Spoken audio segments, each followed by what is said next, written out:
We are back. Mark Normand in studio. We should have had you in a little earlier than this, Mark. I apologize ahead of time. Oh, no sweat. Just happy to be here. Oh, good. I like to hear that. We got a busy show. We got a lot of guests today. All right. We got an expert on sharks for Shark Week. Ooh. We can do a little later. You know anything about sharks? I know they like to bite people, but they don't actually like to eat the flesh. No, because we don't taste good to them. No. They think we taste good, then they take a nice big chunk out of us, and then they, in most cases, move on. Unlike a dog who, once they have human flesh, they can't have anything else. Is that true? That's true. They have to put a dog down if he eats people. Because then he refuses his dog food? Yeah, he won't touch the kibble. I didn't know this. Oh, yeah. All right. My dad used to help my old neighbor. He was like an old guy. So my dad would take him on walks and stuff. And one day, my dad couldn't get in the apartment, and he kept pushing the door, and there was something blocking it. It was the guy's body, because he had died. Stopped feeding his dogs. The dogs had eaten him. Wow. So they had to put the dogs down, yeah. Wow, that's crazy. Quite a thing to walk in on. Yeah, no kidding. I didn't know that we were so delicious. Oh, yeah. We got Robbie Lawler. We're going back to that dog thing. All right. It's a hell of a tale. Because every once in a while, a story comes out where this dog that you took care of, for its entire life ends up eating the old lady or something. Yeah, exactly. We had one of those in Huntington, where I'm from. I got to dig up the old story. If the Stangles could dig that up, it's an amazing story where this cute little dog in the end eats the owner. Because the owner dies and then there's no food around. Exactly. So then they start eating the owner. We got Robbie Lawler entering the studio. Hey, Robbie. Hi, man. How's it going? Nice to meet you. Hi, Mark. Mark Normand, very funny guy. Opie, and that's, of course, Jim Norton. Yeah, Robbie is the UFC welterweight champion. He sure is. July 11th. What are you filming? Are you doing a documentary? Yeah, it's like a just filming me walking around and eating and drinking. Have you got any good footage? Last night we did. It's for a show embedded. It's leading up to the fight. Oh, it's a show embedded. Okay. Sorry, I was going to ask. What was the good footage you got last night? Can't really talk about it. Oh, ladies. There's a tease. Ladies, you think it's ladies, Mark? Oh, yeah. Well, when this guy walked in, I something moved for me. Yeah, but you can't be comfortable in front of the cameras following you around. Yeah, I just kind of starting to get used to it a little bit, but I'm a pretty laid back guy. How annoying is that before a fight where you got to watch everything you're doing because you know they're going to be editing it and trying to really make you look foolish before the fight? No, they're not trying to make me look foolish. They're kind of trying to promote the fight, let everyone know what I'm doing backstage. Oh, it's one of those friendly things, exactly. Where it's like to help it look like it's going to be a good fight, not like a reality show. Yeah, keep the fans interested. And, sure. And remember, 90% of the stuff will never be used. Yeah.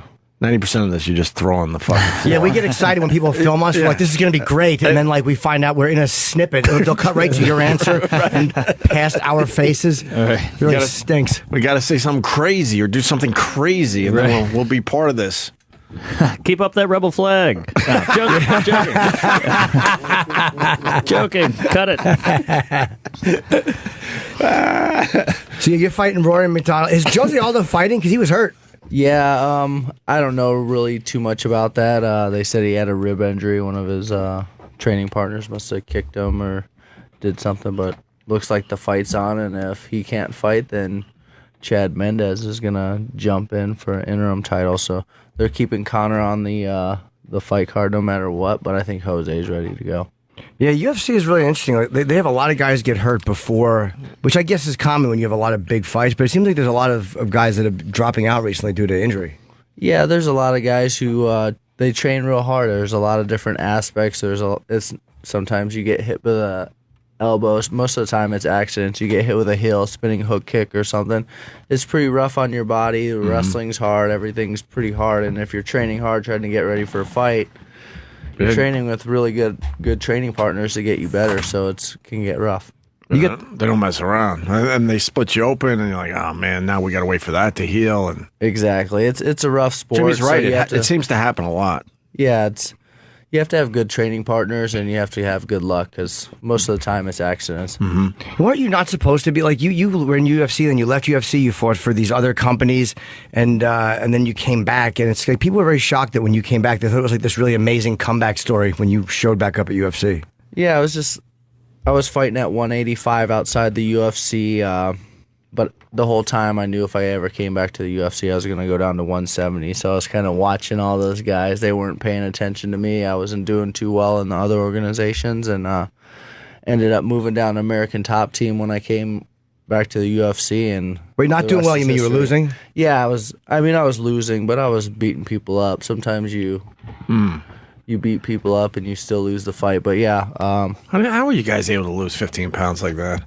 Because you're in good shape to begin with. So where the fuck does the 15 pounds come from? Because you're in great shape at 185 and then you decide to fight at 170. I don't understand how you could lose that weight. It just comes down to the week of. You just have to eat a little cleaner and drink a little less water here and there. No salt. Yeah, just kind of slowly get your weight down so that you can make like a 4-pound cut the day of the fights or the day of the weigh-in. So are you thinking you're finished when you start losing fights, especially when you go to a new organization and you're not winning? No, it just always came down to just trying to figure it out. All right, why am I not performing to the best of my ability? Why am I not doing the things that I do in practice? And I just had to keep believing in myself and clean everything up and just try to figure it out. I have no confidence. Like literally, if I would have immediately quit. If I lost one fight, I would have immediately just given up and had no faith in myself. I should have more faith in myself. Yeah, it's all about having faith. I know. I think that's what this whole show should be about. Is it goes past you and onto me, building a little self-esteem for myself. The real story here is Jim Norton. The real story is how Jim was inspired to feel good about himself. I'm always amazed at how people start like getting their ass kicked and then still like believe that they can. That's to me the most amazing part is like to get beaten up and then go, you know what, the next fight, no, I'm gonna win. Yeah, it's just all the hard work finally paying off. It's just grinding away and trying to get the best out of my abilities, and that's what I've tried to do over the last 15 years of my career. Just try to get better every day and try to fight at the best of my abilities. When did you know you wanted to be a fighter?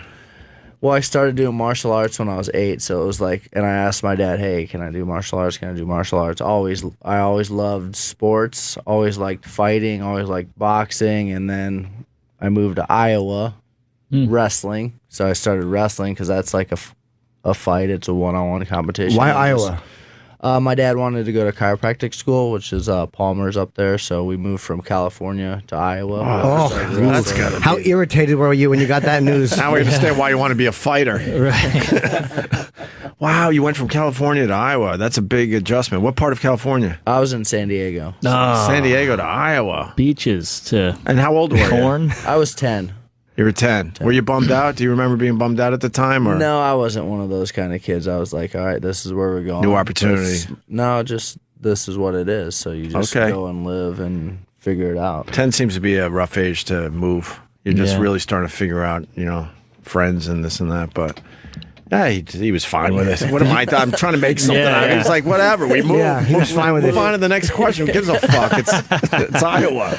Did you start fighting because you were were they bothering you because you were a new kid?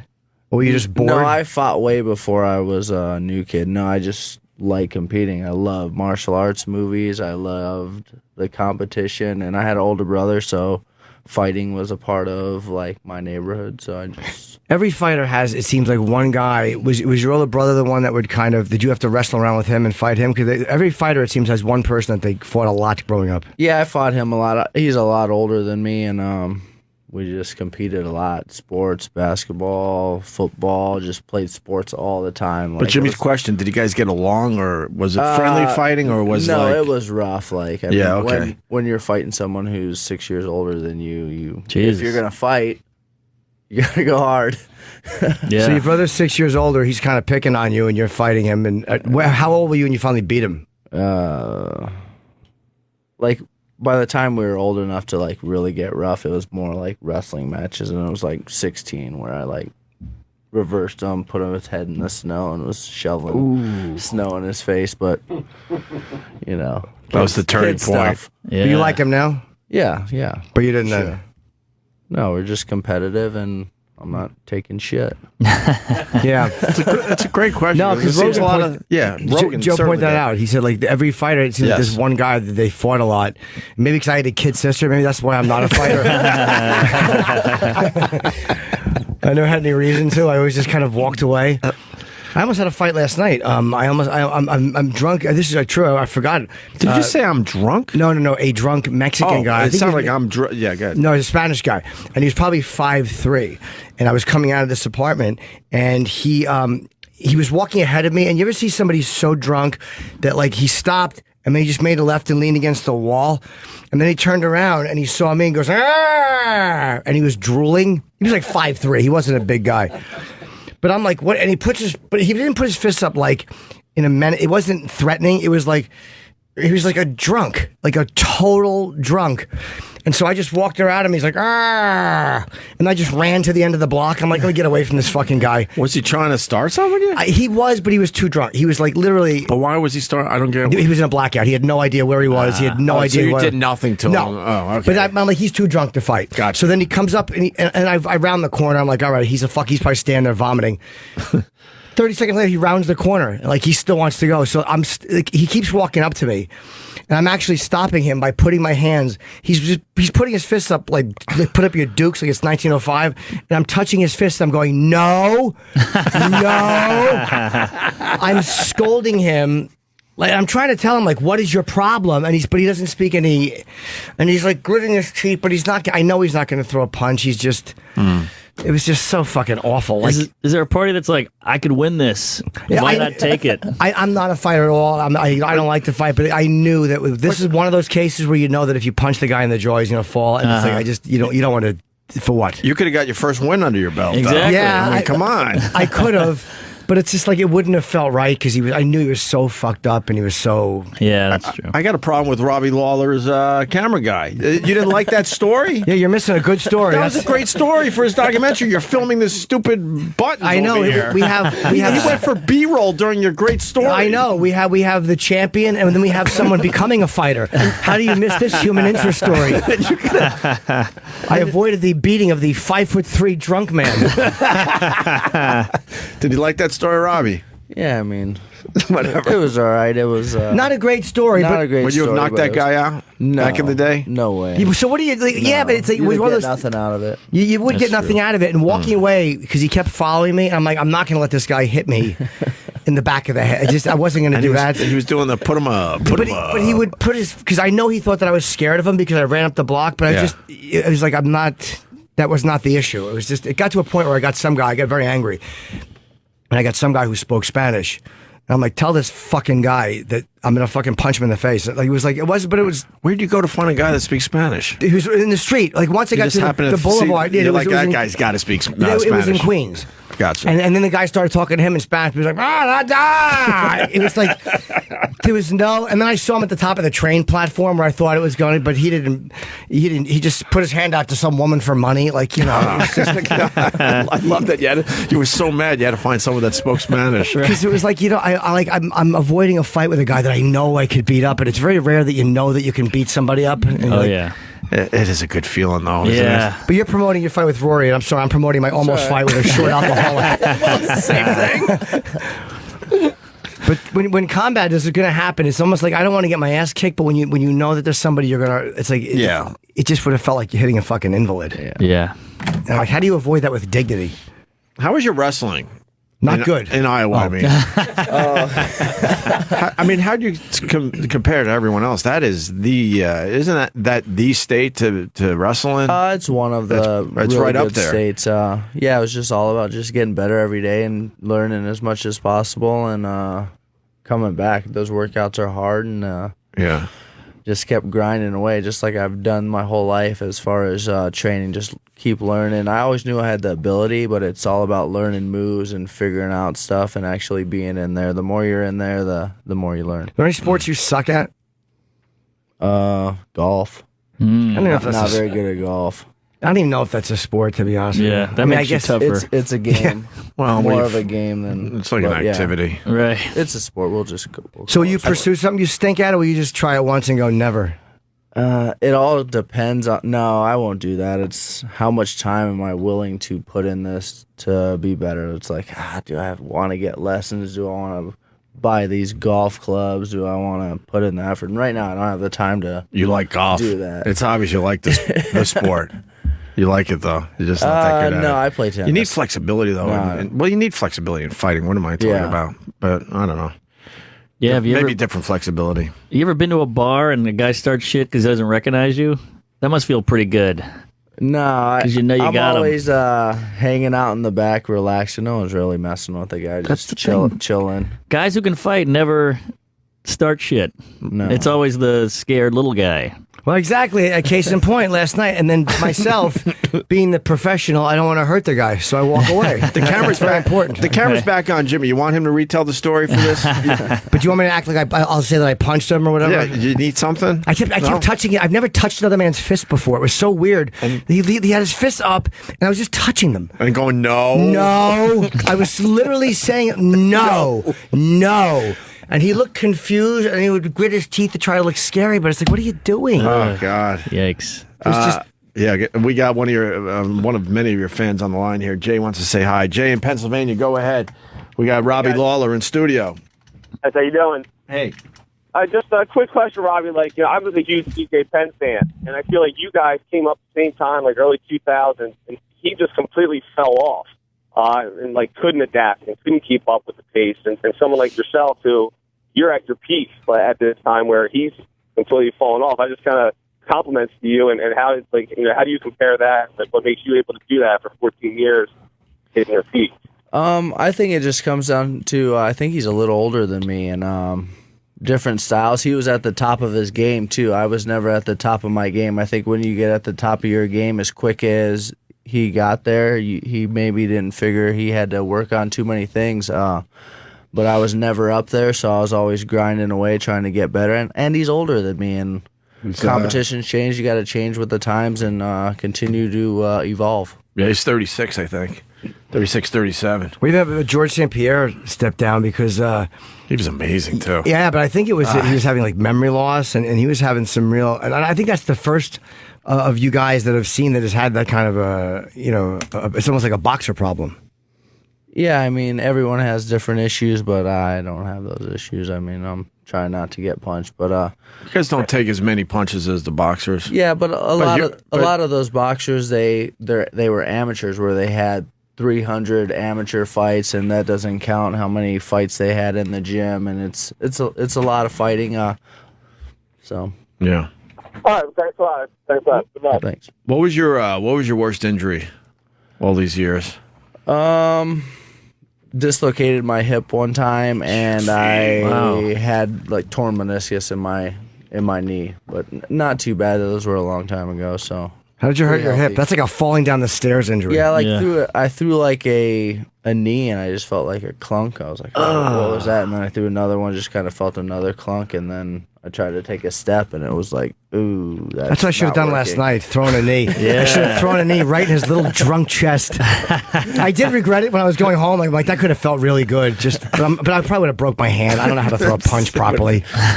Or God forbid he's one of those drunks that can take a punch and then just kept looking at me. I would have been too humiliated. I just kept moving forward. Yeah. Just kept pounding him I'm so happy I have a fight story I'd today. love- I'd love to almost have a fight fight story. story I in front totally of- forgot about that this in morning. front of Robbie Lawler. Yeah.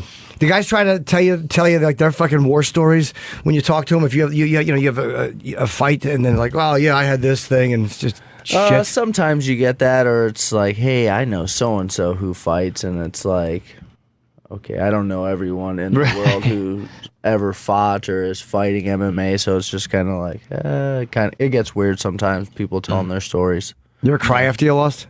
Yeah, for sure. I'm a competitor. I want Wow. to win, and even growing up, playing sports, baseball, football, it was always on me. I always took it to heart because I want to win. That's the reason you play sports. Some people play for fun. I've always played to win, and it's not. There's a reason they keep score. Right. Finally, something we have in common. The crying.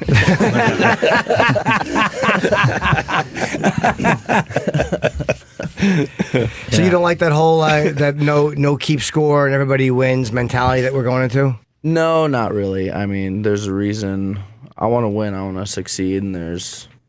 Yeah. Is that how it is in school, or do you Yeah. get A's and B's and C's and that's there's like lots- there's that's a good grading. point. There's always grading. Just why not keep it in sports? Why not? Schools are adjusting the A's and the B's as Are they well. really? See, Yes. I don't keep Yes, they them. are. Wow. They sort of everyone pretty much passes in some of these school systems. Yeah. But in sports where they don't keep score, that's ridiculous. Yeah.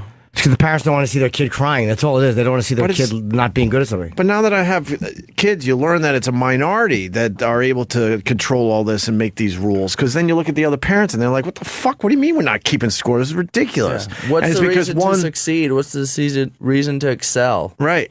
And you always learn it was one kid that couldn't handle it, and the parents have to, coddle that kid, and then they speak to the organization. And they got to change the rules. Find something else. That's what we had to do. You learned growing up that you sucked at a lot of things, and then you moved on to something that hopefully you were good at. Yeah, that's how it is. And I was always one of because I grew up with a brother, so like he would try to run up the score on me. Stop it if you can't stop it. I mean, but people's feelings get hurt and whatever. Well, now they get in trouble for that too, running up the score. And in professional sports, you would think the professional athletes could handle that. Yeah. But every once in a while, you get a story. Well, they grew up in the time now where those rules were coming into effect, and it's ridiculous, especially in professional sports. sports. On the playground as much. Yeah. But at least as a professional athlete, like when you're really running up the score, there are times where the other team will do something like the pitcher will throw it one. Yeah, they'll hurt you for it physically. At least there's some kind of a penalty. That was a different era. That was like 80s, 90s. Charles Barkley. That stuff doesn't happen anymore. The sports are a little softer. Barkley rules. Yeah, you like Barkley? Yeah. He is outspoken too. I love this guy. He's untouchable. He doesn't give a fuck. And they won't. He's a rarity out there on TV. Yeah, he's almost unfireable. Like he's one of those guys that can kind of say whatever he wants, and he's almost at a point where he would have to say something really horrible to get canned. Yes. Who were some of the guys you looked up to growing up, as far as athletes go? Athletes, I always looked at guys who like Charles Barkley, Lawrence Taylor, Marshall Falk. Guys like who excel, who kick butt in their sports. All right, well, the fight is July the 11th. It's in Vegas. It's a fight I wish I could go to, but of course, this is like the 1 gig a year I can't cancel. And it's Aldo McGregor is the main event if Aldo can fight, and if not, it'll be Mendes McGregor. McGregor's a weird guy. Like he's a lot of people really hate him. I don't know if I like him or hate him. He's like a real shit talking Irish fighter. They hate him because he shit talks a lot. That goes back to what we're talking about. I love the shit talkers. Yeah, no, I don't have a problem with it. I think most guys have a problem with how quick he rose, but like there's a reason why he rose to where he is today. He's freaking talking a big game and backing it up by beating people's asses. There's nothing wrong with that. I mean, sportsmanship is one thing. I do respect that, but these guys, you truly don't like sometimes you just don't like your opponent. Yeah. Period. And you should be able to shit talk and say some stuff. Everyone's different. Like it wouldn't be freaking right. If everyone was the same, that'd be fucking boring. Yeah, I kind of like someone who talks shit and wins, but this guy just annoys me a little bit. Yeah, so I hope Aldo just fucking kicks him right in the sternum. There you go. and Robbie is fighting Rory McDonald, who's a great Canadian fighter. You fought him already. Yeah, I did fight him, and you beat him. Yeah, I beat him. So hopefully you'll beat him again. That's the plan. One more call? Yeah, this guy definitely. Bill in Oklahoma. Hey, I'm a huge fan of Robbie Lawler. He lost the fight, and I believe it was strike force to Nick Diaz, and I was wondering if he would really like another shot at Nick. That would be awesome. Yeah, I don't really worry too much about that. I learned a lot from that fight. If the UFC wants to put that together, then they put it together, but I'm not really calling anyone out. I'm not backing down from anybody. So whatever the UFC decides, I'll be ready to fight anybody. That's awesome. I really loved your fights with Hendricks, man. I was heartbroken when he lost that first one. I loved the improvements you made. You came back and took him in that second fight. That was awesome, man. Yeah, thanks. Thank you very much. It's just all about trying to get better every day and try to learn from your mistakes and rise to the occasion. Do you wear the belt around the house? No. Come on, not even the first day you got it? No. What do you do with it when you get it? Like Dana puts it on you, and then what? And then you just, like what I did, I just put it in a bag and like put it away. That's it. Wow. Yeah, you don't walk around like nude with the belt on? Yeah, I think I would have to. I would have to do a nude walk around with the belt at the very least before I put it in a bag somewhere. Yeah. Yeah, for at least one picture, one awful Instagram picture, just for when you leave UFC, you can just fucking send that out. The belt with my dick hanging under it. All right. Well, it's July 11th, and good luck, man. It's. I don't even know who else is on the card. Again, I just know your fight, and I know Aldo McGregor. And July 11th, and you can get it on pay-per-view, or if you, I'm guessing it's going to be be sold out. It's already sold out. It is sold out. Okay, That's great. Yeah, UFC 189 Saturday, July 11th in Vegas, pay-per-view. Thanks, Robbie. Come Thanks back and very see much, us. man. Yeah, thanks for having me. Appreciate it. Should we take a quick? quick break. We'll take a very quick break. We're going to continue with Mark Norman. Stay there. I want to thank Robbie Lawler for stopping in. I'm happy I got that fight story out. I forgot about it this morning. That was a wonderful. I can't believe I fight forgot story. About it. It was a non-fight story. It was. It certainly helped the last 20 minutes. So Yeah, It's weird because you kept saying good luck, and I almost said break a leg, which is different for probably fighters. a bad thing. Yeah. I think that's bad for a performer. Yeah, they really Yeah. don't want to hear that one. Right. I love that Jimmy was almost in a fight Yeah. with a little Mexican fella. The such best part of the story is finding someone that speaks Spanish just to tell the story. Well, as I was walking, I was telling this guy. I just kept stop. He just kept stopping, and he didn't. Again, he was like in okay shape. Like if he was sober, you'd have to be careful. But he was so fucking out of it. Like it would again. It was just like been like beating a fucking sleeping person. Right. But he kept following, and then I would stop, and he would stop.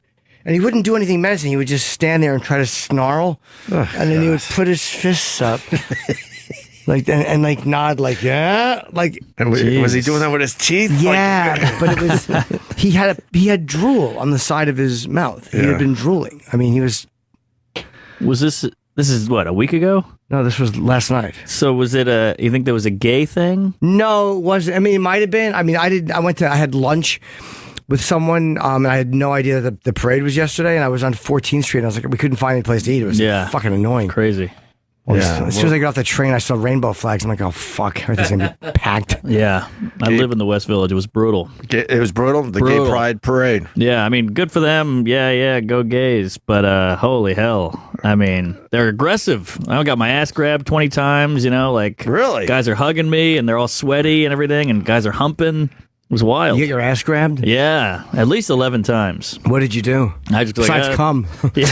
I mean, at first it's like, well, this is fun. Look how crazy. But then you're like, all right. And then you start feeling a chick. Like, stop it. I have feelings. There's a person in here. Yeah, right. I have rights.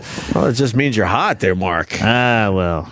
Take something out of that. I was a little I don't think flattering. they were grabbing every guy's ass, I would assume. Roland said he got no looks. Roland got no look. Yeah. He's all bummed about that. Yeah. I was with a girl, so maybe that's why they didn't check me out. But if you're not getting eyed up on Gay Pride Parade Day, you're fucking... Oh, yeah. Kill yourself. Yeah. Yeah.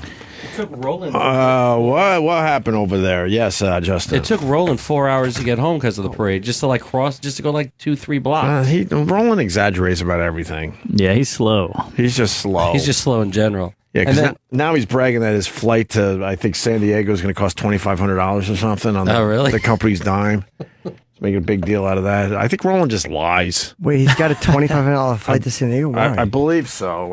I think I might have thrown that sheet away because I wasn't going to bring it up, but now I did. Whatever. He's doing another Comic-Con, and supposedly the flight is like $2,500, and he's bragging about it. Jeez. Maybe you could come in and How did we explain that. never get Roland? When me and Sam would go out there every year, Yeah. we never got anybody sent with us. I don't know. I guess times are different. Who knows? But we have Mark Norman in studio, thank God. How are you, Mark? Hey, good. Just got back from L.A., so it's going to be back in the city. What were you doing in L.A.? I did Conan again. Nice. Good times. And then I was at Bonnaroo before that. So it's been a wild month. That's actually a better gig than you think it's going to be when you do it. You think it's going to be kind of like, ugh, it's a fucking music venue and they're awful. But Yeah. the crowds are actually good. They were great. It was in a big 500-seat tent. It was jam-packed every day. It was, Jeff Ross, Ralphie May. It was a good crew.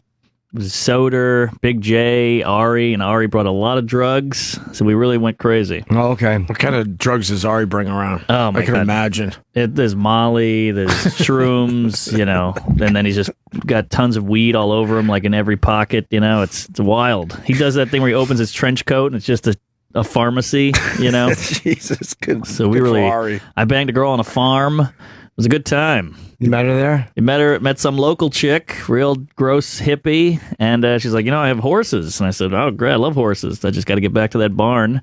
And we banged on hay. Wow. Yeah. Really? Pretty hot. What'd she look like? Robbie Lawler. Nah, she was all right. There was some hair in places, but come on, it's Bonnaroo. Her pits? Yeah, a little pit hair. I could take that. Yeah. Jimmy doesn't mind. I don't mind that. Pit hair is brutal. A little dirty hippie. It was a little brutal, but just keep those arms down, and you're all right. Do you wear a condom? Oh yeah. Was she like a 4 or 5? I'll say 5.5.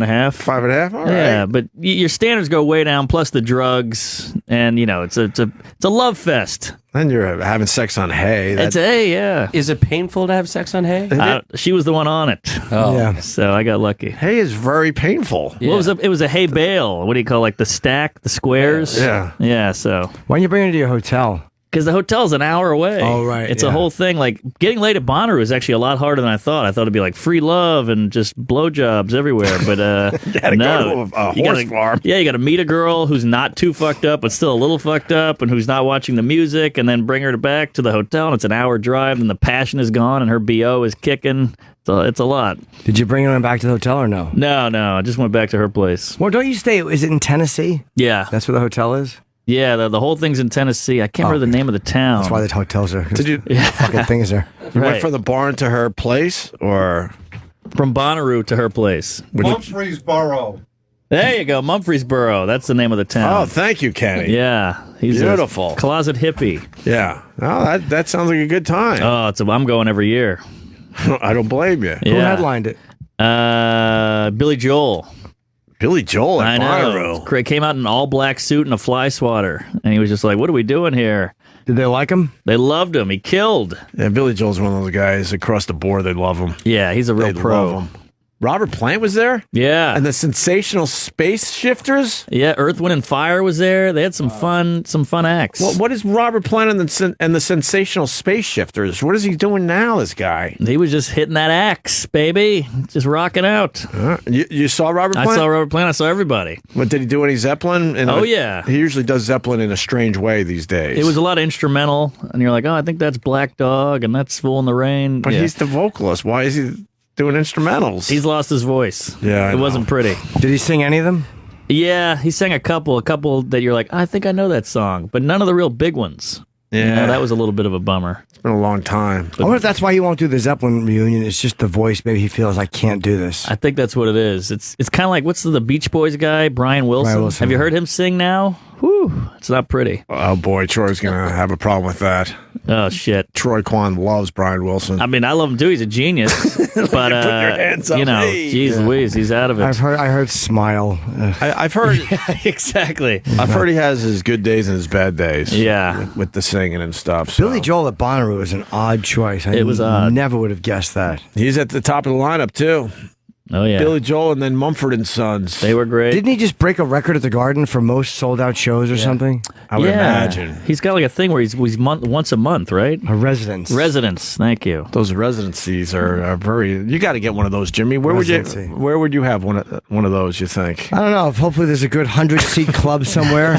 They would love to hear the same fucking banal observations week after week. I think they love you in Rochester. Yeah, maybe Rochester, I'll go up there and find a nice small hole in the wall. Yeah. Do my residency. I'd do a residency maybe in the middle of winter Yeah. when they're begging for entertainment up there. Yeah, when there's anything, and just there's nothing to do and they're looking for anything. Yeah, then I'll go up.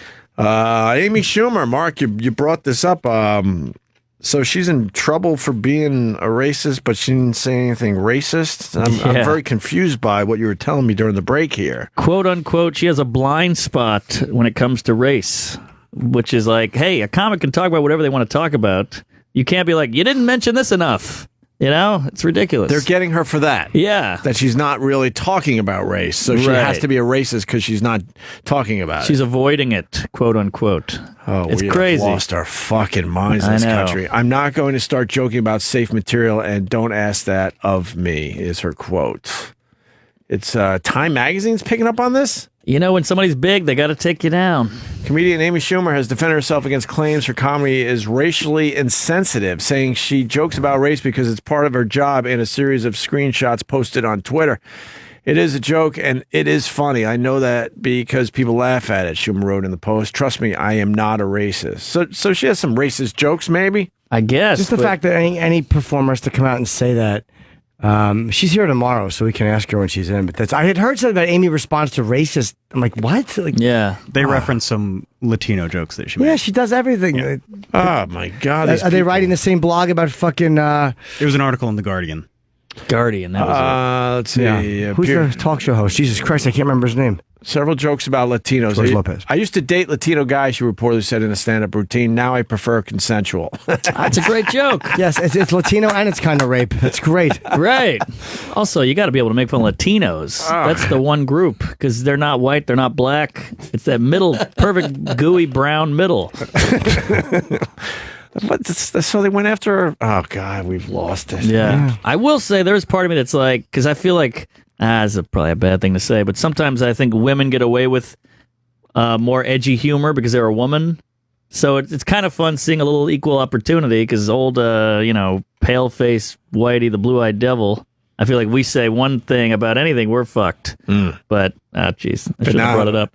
Well, no, but now they're going after her for... That's a great joke. It's a great joke. Especially if it's a great joke. You got to leave the fucking stand-up alone. Does anyone take this Leave stuff them the seriously fuck anymore, alone. though? Like, I don't think anybody actually says, oh, she's a... It's what happens is somebody writes a blog where they write a post about something, and all of a sudden we, as the performer who's reading it, we think that, oh my God, everybody's thinking this about me. But they're not. No one's Googling Jim Norton or no one gives a fuck. I think she called more attention to it because nobody knew what this Guardian piece was yesterday. And then she posts this thing on Twitter and everybody's like, what's she talking about? Because she didn't reference the Guardian piece. So then everybody Googles what's going on and then they find out about this. So she may have called more attention to this than necessary. Okay. And this is from the article, for such a keen observer of social norms and an effective satirist of the ways gender is complicated by them, Schumer has a shockingly large blind spot around race. That was it. That is ridiculous. I know. That's stupid. I feel sorry for you guys. I'll say it every time. They destroyed the radio industry years ago, and now they're going to attempt to do the same thing to stand-ups. Only relevant ones. That's the beauty of flying under the radar. Yeah. We can say whatever we want. Nobody gives a shit. That's unbelievable, though. I never thought it would. I got to say it every time. I never thought it would happen to comedians. I know. Everybody's a professional tattletale. Yes. That's all it is. I'm saying I'm offended is the adult version of going, I'm telling. You know what I mean? Right. It's ridiculous. Like the Seinfeld thing with the colleges. I saw comedians getting on his ass. It's like, you're mad at him? He's one of the good ones. Yeah, there's a lot. Yeah, there's amazing how many comedians are just buying into this shit. Right. They're just being stupid. Same. I mean, it's exactly the same with radio. The radio guys would go after other radio guys. I'm like, no, you got to all stick together. They're coming for all of us. Yeah, that's why I love the Bill Burr model. He's like, I just avoid everything. I ignore everything. I just say what I want and I go to work. Right. All right, we'll talk to Amy about it. Well, we don't even need to talk to her. We'll ask her, yeah. We'll ask her about it, but whatever. I literally don't know one good comedian who buys into any of it. Not one. Like, not one comic I know that I think is really funny or creative that buys into any of that nonsense. Yeah. Yeah. Good. It's just people need stuff to talk about. It's like sometimes comics need shit to joke about. You know, there's times where we need to look for something to make fun of, and we do. And that's what bloggers are. They're looking for something to write about. Like, oh, okay. Right. And they take something that should be a thought, like, yeah. And that's how fast it should be. That's how long it should be in your mind. And they write a whole post about it because they have to have something to create. It shows their desperation. And that they're reaching for straws like that. And when she retweeted, they were probably like, yes, we got on the map. Right. Yeah. Yeah. It also does make you want to see her movie in a weird way. You know press. It's good press. Trainwreck. Trainwreck's going to do well. Very well. Have you seen it yet? I have not. Oh, it's good. Yeah. It's really good. I saw it. Laugh out loud, yeah. It's absolutely very good. I saw clips, and the clips I saw were very funny. Yeah, I would say Attell steals it in my book. Yeah. But He plays a homeless guy, right? yeah, and they just let him riff. Yeah. And he's just being Attell, and it's amazing. You can tell he's just riffing in general, I think. Oh, yeah. Everyone was great. Everyone was great in that movie. Yeah. I like Keith was great. I got cut out. Oh, me too. Oh, you did? Yeah. All right. What were you supposed to be in Trainwreck? I was like a Wall Street douche, and I was hitting on her at a bar. Yeah. And I kind of choked. It's my fault. Appetite was so intimidating on set that I kind of blanked, and I get why they cut me out. What did you do wrong? He was like, I don't really like these lines. You're a comedian. Come up with something. And I was just like, just being here is terrifying enough. Now you want me to think on the fly? And he's like, oh, you're a writer? So I'm like, well, can I go to the trailer? He's like, no, just think of something. And action. I was like, what? No, I'm not ready. And I was just like, and I had nothing. Memorizing the lines for me was hard enough. And then coming up with Apatow level, dialogue. They probably should have gave you a day or a couple hours. It'd be nice. You probably would have came up with something. Give me 10 minutes in the trailer. That's putting you on the spot. Oh, wow. yeah. I love that inside stuff. When you did you just completely panic? I panicked, and he's on the big crane. He's got a latte. I'm freaking out. I'm in a fucking costume. I had makeup on. And did he laugh, or did you just get nothing from him? I got zilch. Well, Zero. you can't see if he's laughing because you're on he's not like right there. Yeah. Yeah, but Were you heating up? Were you just like... I was sweating. The lady had to come dab me. It was a whole thing. I'm not a movie guy. I can't act, so just being there was crazy enough. And then... How bad did you just want off set? Oh, my God. When they finally said, all right, that's it, we got it? I was so relieved. And there was this really good improviser, like a UCB type guy with me, and he was fucking zinging and zanging. And I was like, this improviser's killing me. Oh, no. Yeah, I'm a writer. Give me a minute in the trailer alone with a pad. Did he make it into the movie? No, he didn't because of me. I brought him down, too. Yeah, fuck that guy. I'll take you down with me. I love these stories. Did they try to make you feel? Did they try to make you feel good about it at all, or they're like, okay, we're good, next scene? Nah, yeah, it was just like, all right, we got it. Oh, good. Get out of here. And you knew they didn't have it. I knew. Well, And the weird thing, when you get into a fist fight, well, not you, Jimmy. Yes, but, when you almost have one. Later you're like, I should have done this, and I should have took his legs out. It was like that with comedy. I was like, I should have said this, and I came up with like 30 great lines, or what I thought were great, 2 hours later on the G train back. Should have went back and said, Judd, I got this now. Yeah. Let's reset the whole... But the beauty of it is I saw him later at the Cellar bomb, and I was like, yeah, welcome to my world. So what were you supposed to... You were just hitting on her. Yes. What was one of the lines?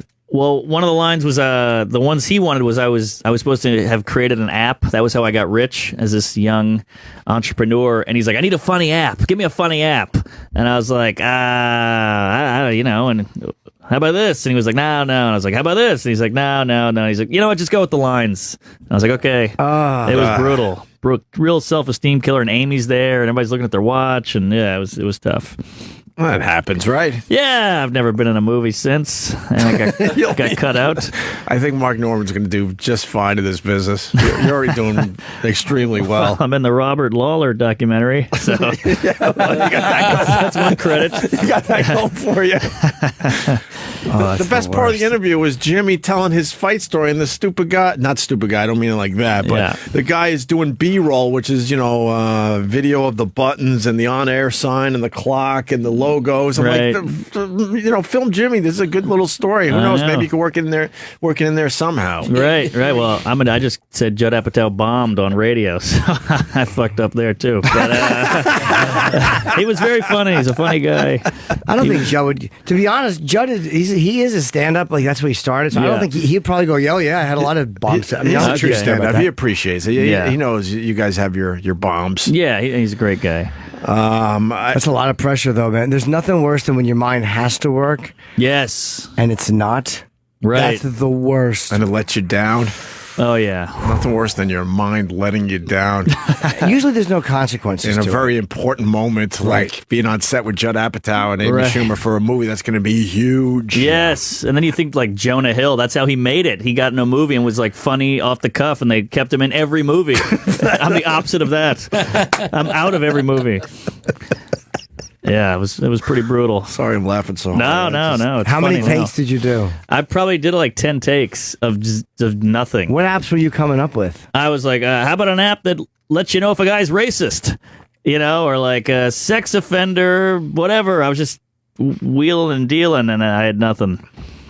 Stuff like that I can't remember, like apps that let you know where the nearest bathroom is, Well, it's hard to come up with a funny app. A funny app, yeah. It was tough. Yeah, because if you actually come up with it, you could be a multimillionaire off it. Exactly. You know what? You're asking me to invent something right now. Exactly. That seems feasible. Yeah. Yeah. But then he came up with a couple that he loved, but I wasn't crazy about them. But You remember what they were? he had something about a dog, like a dog walker, like dog walker app. You know, like, hey, I need my dog walked. I'll find a guy. Like, that's not a bad idea, but it's not funny. I feel like I'm burning a bridge with the app. A towel. It's okay. I think you burned it already. I love you, Judd. No, he has. I like the fact that he'll chime in. Like the way we did it, it was a horse and carriage, and there was a little speaker in there, and he would actually come on and say. And his actually ideas were good. And he let me do my ideas, and I thought the whole thing was peachy. I thought it was a really wonderful meeting of the minds, and everything was fun. Yeah. Well, you've been in the game a while. This was all very new and scary to me. Jimmy got cut because I think the scene was just too long. I don't. Yeah, I mean, it's like that's what they say. I hope it wasn't because I stunk because I watched it. I was like, yeah, you know, you watch yourself and you're like, yes or no, like you kind of know. And I wasn't embarrassed watching it. I was actually like, fuck, man, I really enjoyed this. The movie comes in a little. It's a little long. This movie, so then that seems feasible that they cut it because the scene was too long. Okay. Yeah, I think so. Speaking of all this PC shit with the Amy Schumer and not keeping score, now we have a company. This just broke, trying to eliminate size shaming. Were they giving everybody blinders? Yeah, how does that work? And fucking eye patches. Well, so you don't have to see the fat toes. I think it's mostly for women. So you go in and you're a size. Let's say you're a size 10. You're no longer a size 10. People, you're now a rose. What? Yes, this is going on. Size shaming. Clothing size is using flowers instead of numbers. Wow. This just gives people an excuse to be a big fat fucking pig. A rose. Right. You know what I mean? Yeah, shaming is good. As soon as you go to a clothing store and you're fitting into a pair of jeans that are way too, much bigger than you would like, it forces you maybe to try to exercise a little more or eat a little better. You're not a rose. You're an elephant. Or if you, they should do it. Or, you've been used to, mediums your whole life and then you finally put on that medium and realize you're just all titty and disgusting looking. Right. Then you realize, okay, maybe it's time to get myself back in fighting form. I don't know. Yeah, I don't like the whole thing with the ladies and the fat shaming because I know a lot of feminists and they'll be like, you can't say this about women, and then they'll post a picture of Chris Christie in a ill-fitting baseball uniform and like, look how funny this fat guy is. And they're like, well, what's the difference? Right. Why can you do it and we can't? Yeah. That's so hypocritical. That was who told him he looked good before he stepped onto that field? That was rough. Yeah, he looked like a mascot. It looked like an Abbott Costello kind of like gag. Yes. Yeah, that was bad. Did you see his penis presentation through the tight fucking baseball pants? Oh, yeah. What's going on down there? Ugh. You might have a micro penis on top of it. Yeah, he had a real rose. That could really fuck up his presidential bid. Yeah. I don't know. Because look at what is going on. What is that? Is that a tiny little penis? What is this? Oh, wow. Yeah. It looks like a camel toe. It's like an Audi. That's an awful. Oh my God! Weird. What is he packing? He's got the pants really high, and he's got a tiny head. He's got a tiny helmet. You know there was this. Where's his balls? Or is that one of his balls? I think that's his ball. Might be a ball. You sure? Yeah, because the dick can get anywhere, but those balls have got to come out. Yeah. Then he has tiny balls. Perfect to lead into the gay marriage, the Supreme Court. Well, I just want to finish this story. So nothing ruins a good workout like exercise clothes that are the wrong size, but it's hard to find the right size when the clothes in the store or in the catalog are being modeled by women with unrealistic body shapes. And it doesn't help when every company seems to have their own ideas about the measurements of a size 8 or 4 or 14. One company is taking a new approach to sizing for their athletic apparel with the goal of helping women of all shapes and sizes find workout gear that fits and looks great. To achieve this goal, they replace size numbers with flower names to help end the notion of size shaming.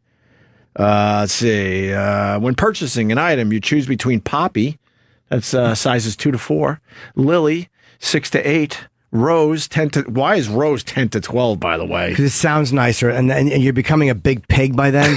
So they want you, as you're ballooning into a big pig, to feel better about yourself. Right. So I don't. A bunch of fat chicks walk in a room and go, "Look at this bouquet." I don't think anyone's buying those fat chicks roses, so that's the only right. All right, but they should be shittier flowers, right? As you get bigger. Yeah. So at least you're still telling the person, look, you're a shitty flower size. I'll have a weed. Right. A bag of fertilizer. All I'm size poison ivy. Rose is 10 to 12. Violet is 14 to 16 sizes. Iris is sizes 18 to 20. And Daisy is sizes 22 through 24. Wow. Jesus Christ. What's diabetes? Honeysuckle? We don't want there to be an inherent order to the sizes, with women striving to fit into the smallest number possible. And we don't want women to feel bad for ordering a size that society has deemed unacceptable. It's so stupid. Like when a woman loses 100 pounds, they go, "You look great, good, congratulations." Yeah. But then when they gain it, it's also good. You can't have it both ways. You know what I mean? Yeah, you should be able to say you look disgusting. Right. If you're able to say, "Wow, you look great," now that you lost 100, you're right. It's and you just can't change the name. That's not going to help it. Like, what if your kid is stupid? I you think can't be like, "Well, he's a purple." You know what I mean? You got to stick with it so we know what's good and bad. And it makes it easier not to maybe do the right thing and lose a little weight, because in the end, it's your health. Of course. Besides looking like a big fat monster, also you got health issues. Right. On top of it, that's just more ridiculousness that's going on in our society. Society. So the gay marriage thing, wow. Mm-hmm. Yeah. I think the Republicans got to get their shit together. Don't you think? Well, you're not for it? Oh, I'm for it. But it means they look irrelevant. They're looking a little, old school at this point. Oh, I see. Because this shit is happening in front of their eyes. Right. And they're fighting it tooth and nail. But they got votes on the line. Right. It is kind of nice to see them actually stand up for something, even though I'm against them. But it's nice to see somebody be honest and go, yeah I don't like it. Yeah. Yeah, I prefer that too. Yeah. Even though I think they're wrong. I agree. I think it's none of their business. I just don't give a fuck. I know. That's the best part of gay marriage is we can stop talking about it now. Yeah. We can move on to maybe something else. Right. I just never gave a fuck about it. I just never did. Yeah. I don't care. Good for them. Sure. Who cares? I can't wait for the weddings. Well, that part of it. Yeah. Fuck. How many more weddings are we going to have to go to? I know, right? That bouquet is going to get thrown pretty far. I keep my fucking gay friends to a minimal, all right? Relax, Mark. You kind of like Colin Quinn on me there. I got a few. I got a few. I don't go crazy with the gay friends. Right. Just a few to look like accepting. Yeah. I was thinking today, you can tell who's gay by who's hungover at the office. Like if a guy, you're like, I don't know about him. And then he comes in like, woo, crazy night. Like, I was always wondering about you, but now I know for sure. Right, That's funny, man. Everyone who's hungover today at the office, if you're wondering about that person. Yeah, if there's a guy, walking with a limp. If he has glitter trailing behind him as he's walking in. Like, oh, yeah. Yeah, I think that man's why are the celebrating homosexual. Why are we supposed to care, though? What's the other side of this argument? Why are we supposed to care? Because of the religious angle, I guess? Yeah. Or they say I guess it chips to what's that way? It's society, where the foundation is the family. Yeah, whatever. What cares they say? Well, marriage is a shitty institution to begin with. Most people don't even survive their marriages. Right. What's the divorce rate up to? 60, 70%, something like that? Something like that. And there's one gay guy or a couple gay guys out there like, fuck. Like, I'm sure gay guys don't want commitment either. Yeah, because they were using that as the excuse. Exactly. I'd marry you, but, right. the Lord and the government says we can't. Yeah, exactly. You're right. They're probably like, fuck me. I have no more excuses now. Yeah. And I don't have an excuse either. I dated a girl for a while, and she would always talk about marriage. I was like, I'm not doing it till the gays can do it. That was my out. Now I don't have that. Should have used that on the Apatow movie somehow. Oh, yeah, right. That would have worked. But that was big news over the weekend. Oh, yeah. A lot of celebrations going on. Yeah. Yeah, good for them. It was lovely. They got David Sweat. Oh, the big dick guy or the little dick guy? I think the big dick guy got shot last week. That was Matt. Or 2 days ago. And then David Sweat they just got yesterday. Oh, wow. That was some exciting TV, wasn't it? Yeah, he was the one who shot a cop, I think. Over the weekend? Yeah. And it was a lone trooper ends up getting him in the end. Wow. Saw him walk down the road. Lone trooper just happens to be in the right place at the right time and sees, I think David Sweat comes out of the woods and is jogging down the road. And all of a sudden the guy goes, holy fuck, that's David Sweat. Wow. And then he tried to get him to stop. He wouldn't stop. And then he shot him twice, I think in the torso, right? Yeah, he's critically wounded. Yeah. He's critically wounded. Yeah. What kind of injuries are they saying yet? Don't know.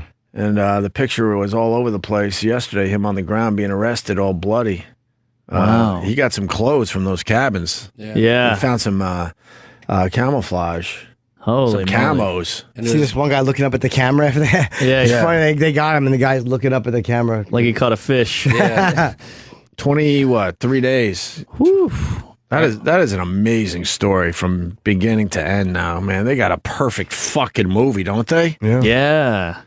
I got to check every outhouse, back house, dick house, You whatever. see the cabin they were staying in? They No. found a nice cushy spot for how many days were they in the cabin? Did they ever say? Maybe a day or two? I didn't read. They found a cushy spot with a TV and they found clothes in there. And How did they know the food owners and- wouldn't come back?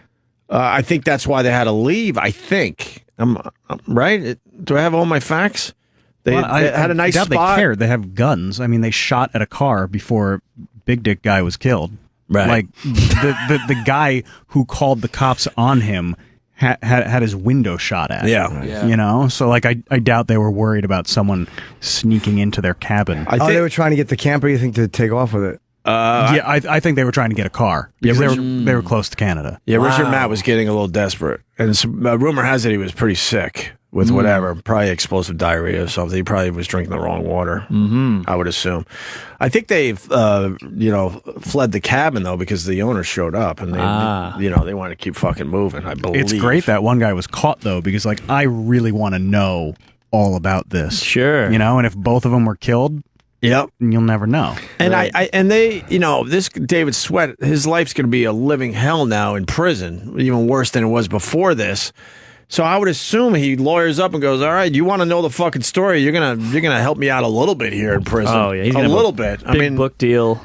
But I mean, Yeah, but you can't profit. Can't profit the son of San Juan. right? Oh really? Yeah. I didn't know that. But they're talking solitary for a long time and stuff. So Sweat goes, "Look, you're gonna give me a fucking regular cell if you want me to talk about that fat pig that we were fucking." Right. And with the frozen chop meat with the tools inside. If you want to know all this, then you got to help me out a bit here. She's the worst They're gonna thing make in this entire story. She is Yeah. horrible. Yeah. My point is, he's gonna come to some kind of agreement with the prison officials. But then another guard was Or why arrested talk? too. Why talk then? I mean, Yeah. your life's a living hell, so you keep your mouth shut unless you can maybe get something out of it. But they also arrested another guard on the inside that was responsible. But I don't for get it. his story. I don't get it either. He's the one that she convinced to bring that meat in.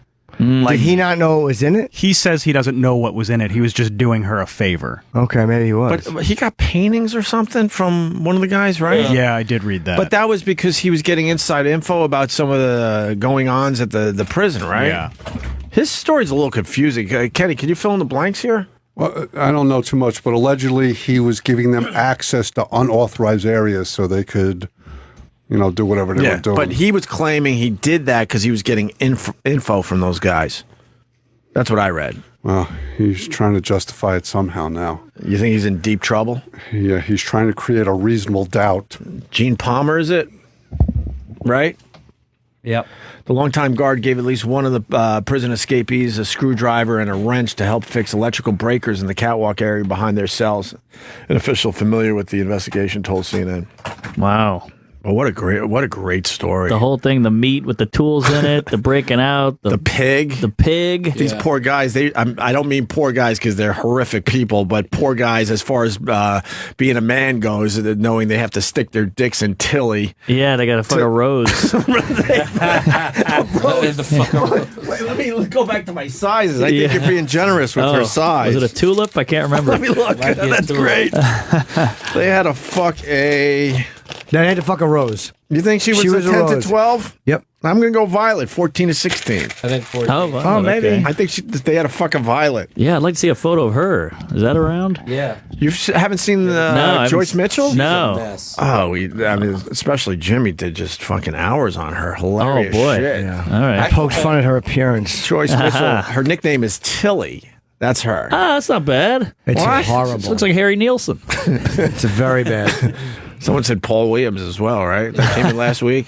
She's not lovely. She's the best part of the story, and her dumb husband that's still standing by her. She looks like Chris Squire, the guy from Yes who just died. Bass player of Yes. Yes. 67 years old. He died over the weekend. So she wanted the two convicts to kill her husband.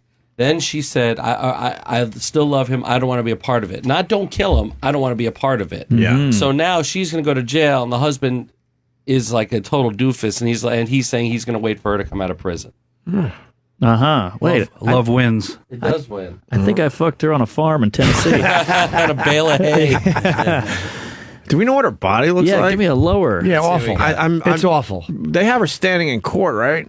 Look at that. Come on. That's She's a frump. Oh, God. She's a frump, but out of jail, I think that's a 9.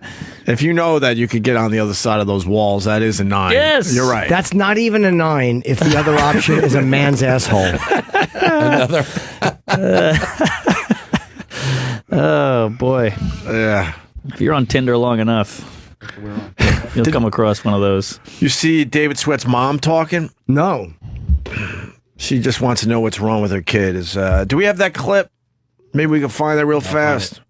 I think they just played it on CNN as well. I saw this yesterday. And it looks like David Sweat had a father that was threatening to throw him out a fucking window if he didn't behave. I'm like, Jesus. oh, okay, so it makes a lot of things make sense. Right. Here's the exclusive from us. We got the exclusive. Yeah, we did, actually. You're right. Oh, wow, she's fucking Grandpa Munster is his mother. Yeah, start over there, Stangles. Yeah, I want to watch Al Lewis talk. Oh, disaster this lady is. Lift was off my shoulders that he was captured and he is alive. And again, talk to me about those feelings when he was captured. It's just a sigh of relief, and we started crying because he wasn't killed. Were you ever afraid that he was going to try to come down to this area while he was on the run? Oh no, my son knows that if he would have came here, I would have knocked him out and had them guys take him to jail by themselves. Because that's just the way I am. I've always done it to him when he was bad. That's good. We spoke a few weeks ago, and you described to me that these problems with David really began at an early age. Can you describe to me, I know it was when he was about 9 years old. Can you describe to me when these problems began and what they were like? In the beginning, he was 9 years old, and his dad brought him a broken fishing pole and a mess of tackle box that wasn't new. And he got mad. His dad told him to get down the stairs, or he was going to throw him down the stairs. He went in the bedroom and he took his baseball and threw it through the window, hoping it would hit his dad. And because it didn't, he broke his new TV that he just got him for his birthday. So the violence began at an early age, obviously. And talk to me a little bit, as he grew up, did he grow out of it? Did it get worse? What was it like? I don't know. He always got in trouble, and every time he did, I would grab him by the ear and take him to the police station.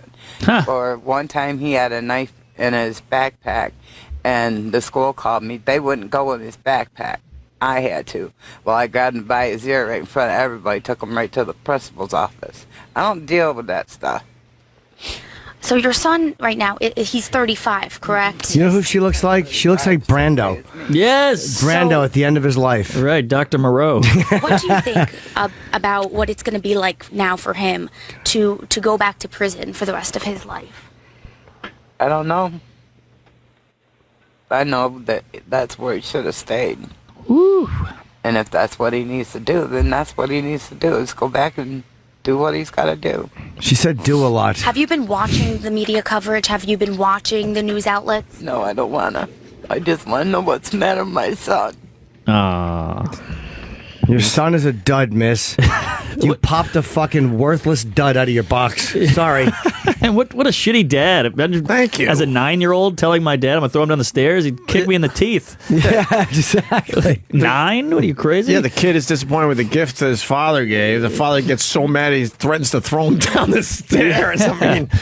No, he threatened to throw his father down the stairs. Yeah. I thought it... No, he threatened to throw his father down the stairs. Oh, I thought it was the other way. I thought the father threatened to shoot him down. And then he fucking threw the baseball out the window, hoping to hit his dad. Right. And then he broke his TV, right? He threatened to throw his father down the stairs. Oh, wow. He's a shit I heard that child. differently. Okay. Yes. No, he is cum that should have been flushed. Yes.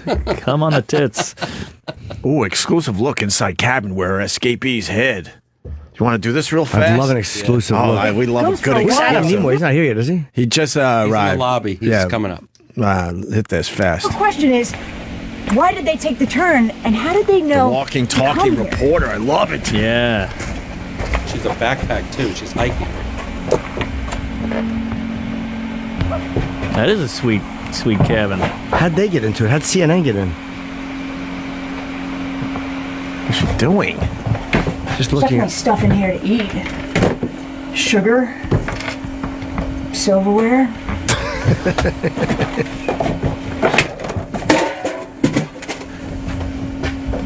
Wouldn't it be great if a raccoon jumped out and bit her in the neck? Yeah. Isn't this like a crime scene? Should she be digging around? It's true.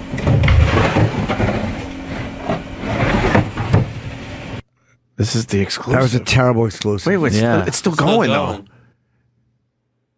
I was just looking at all this stuff. Look, the sunglasses on a deer head. Yeah, that's crazy. Those guys had at least had a sense of humor while they were there. You know they did that. Yeah. It wasn't all grim. That's it? That's her exclusive? Yeah. Oof. She found sugar? There's Of course sugar. they ate all the good shit. Right. Yeah. Well, that's an amazing exclusive. Thank you for that. Why did they want a car going through Canada? They would have to go through customs. How would you get in? That's true. It should have been like they're I think way too late maybe to go just to Canada. to the have, border. to have the car to be able to just escape further because Right. they knew that they were on the trail. Right. I would assume they would have taken the car as close to the border as possible and then figure out how they were going to cross. Yeah, I mean, there's But there's all sorts of places- detectors I heard on the border. Yeah, but just like Even if it's just not like the being Mexican border, there. I mean, you can cross at certain points. You know, it's not like 100% sealed. Yeah. Mm-hmm.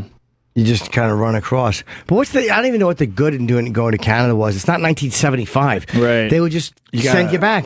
No, you got to go over there and then just live like a homeless guy for like a year. Panhandling. Wow. That's how I would have done it. Yeah. How do you make money in Canada? There's no way to make money. You find a, I don't know. I mean, you find a there's city plenty and- of people who have been captured after 40 years and they made their own life. You know what it was though? They probably got in before. Like now, you can't get in anything without computer checks. Like guys that have done that did it back in the day where it was like, "What's your name?" And they don't even ask for ID. No, now you- it's a little bit different. No, yeah. Yeah, but I you mean, can still get fake IDs, and I mean, there's still You an can. entire black market that's. but you don't do that right away. I mean, Yeah. he Where looks do you like go? shit because he's been on the run for 23 days, so he's perfect. He looks exactly like a homeless guy now. And then, That's true. And you set up shop somewhere. Yeah, they said they looked pretty good. They were fed and Yeah. they were eating and They found some good stuff in those cabins. Yeah, and he like reeked of whiskey. Yeah. Which one? The dead they- one. Yeah, the one they killed. Richard Matt? Yeah. Oh, wow. He couldn't help himself and he had to drink whiskey as he has 1,200 fucking officers chasing him. He's probably trying to get the taste of that fat bitch out of his mouth. Fucking just mushrooms and I'll risk being captured or shot and killed, but I got to get this pussy taste out of my mouth. yeah, he probably from didn't even that. drink it. He probably just gargled with it and fucking spat it out. Maybe that's why they escaped to begin with. Yeah, just to get away from her. Tired of licking her dirty cooter. Oof. And Sweat didn't have any weapons on him, right? No. No, but there was a photo of them walking with a shotgun on the Daily News' website. Who took the photo? It was a trail camera. Like picked it up, Oh, let's see that. I didn't and they see were it. just I haven't walking seen around that picture in yet. broad daylight. One of them was holding a shotgun. Wow. That's them. Oh, man. That's a movie poster. He looks all cleaned up nice, like he showered. Yeah, they said that they were showered and shaved, and Wow. I mean, when you're hanging out in these cabins, Yeah. It'd be interesting to see how far he was from the guy when he got killed. 16 miles, I think. He was that far away when no, not when he got caught, but when he got killed. Were they together that day, or Oh, yeah. were they just futzing about? I think that's the mistake they made too, sticking together. Because everyone was Right. trained to look for two guys. Right. So if you're one guy, sure you could still be discovered, but it'd be a little harder, I think. They said- Why wouldn't you split up? Well, they said in that circumstance, sticking together was smart because you're encouraging each other, you're helping each other. Yeah. If you're in a city where there's people watching you, that's different. But there's no one gonna whoever sees two of them out there would have seen one of them. Maybe Yeah, for you maybe for the switch first sleeping schedules Yeah, and stuff you like hear that. You can't anything? fall asleep if you're by yourself. maybe for the first week, and then I think you got to split up and go. Look, hopefully we'll see you in another country or something. Oh, we got a break. Yeah, we got Adam Nimoy here. We got Mark Norman in studio, just killing it for us. Mark, where are you going to be? Gonna be in Stand Up Scottsdale Nice. in Scottsdale, Arizona soon, and doing a southern tour. Check the website at marknormancomedy.com. I see July 10th. You're going to Charleston, South Carolina. Oh yeah, I got to bring the funny back. Bringing the funny back. Yeah, You're bringing the flag back, though, too. Those people need a smile. And I'll be in July 10, 11. I'll be in Borgata. Great. So I think the 11th is sold out. I'm not sure. I haven't been checking. Okay, we're going Too depressed. to have Adam Nimoy in studio next. Stay there.